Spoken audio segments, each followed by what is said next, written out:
At some time or another, we all go through this, getting to a point in our life where we feel like turning on a video game is more of a chore than a fun pastime or hobby or even a communal event with friends. And it's okay to move on from video games to other forms of entertainment or new hobbies or other life pursuits. But for me, there was a few games that drew me back in after I'd gone dark on gaming for almost 9 months. 3 games that became the most fun pastimes for me after getting settled into a new routine with a new job where I had a lot more flexibility and more time for gaming. The first one was Trackmania Nations Forever.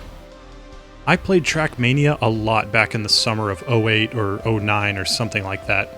It was me and my best friend's favorite game to try to outdo each other in. I played a lot of it online as well, building up a ton of ladder points, trying to get promoted. I did a lot of the track medals too, but I never really took author medals seriously until last year when I had just finished up a project for work and suddenly the urge hit me to play some Trackmania again. I was no longer interested in playing online, but I was very interested in beating all my old time records and obtaining as many author medals as I could.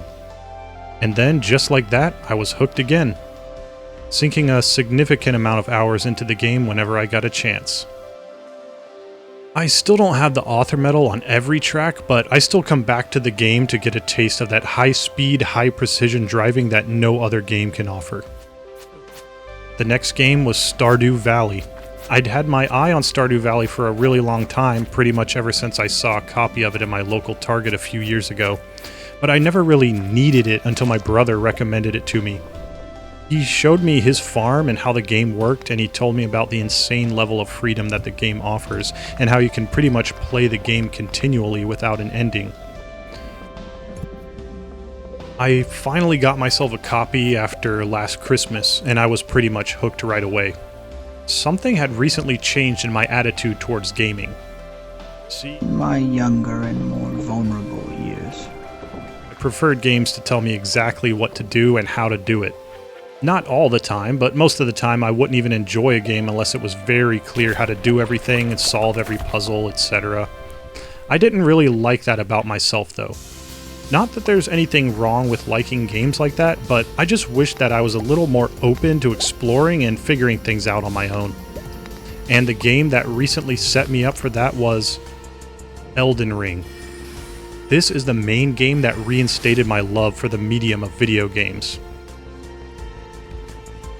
I hadn't had much experience with From Software games before this. I mean, I sunk about 15 hours into Bloodborne, 10 into Demon's Souls, and maybe 5 hours into Dark Souls 3, never getting very far and never really getting it, if you know what I mean. But all that changed when I got Elden Ring for Christmas of 2022. I've now put over 100 hours into the game, beaten it once, started a New Game Plus, and that's honestly something I never saw myself doing.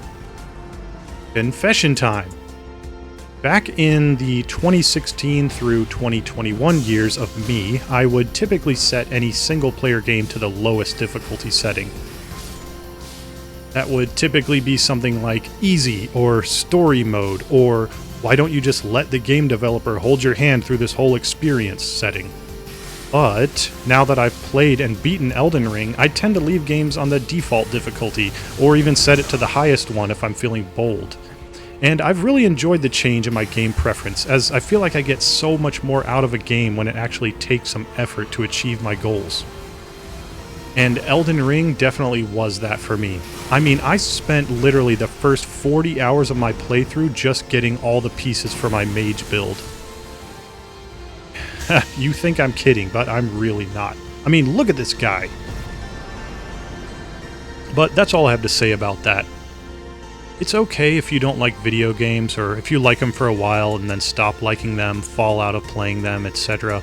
But it is good to have a hobby that you can come back to, something that feels satisfying, like you're earning the time that you're spending and that the piece of art that you're interacting with is giving you what you really want and need out of it. So that's all I have for this one. Thanks for watching.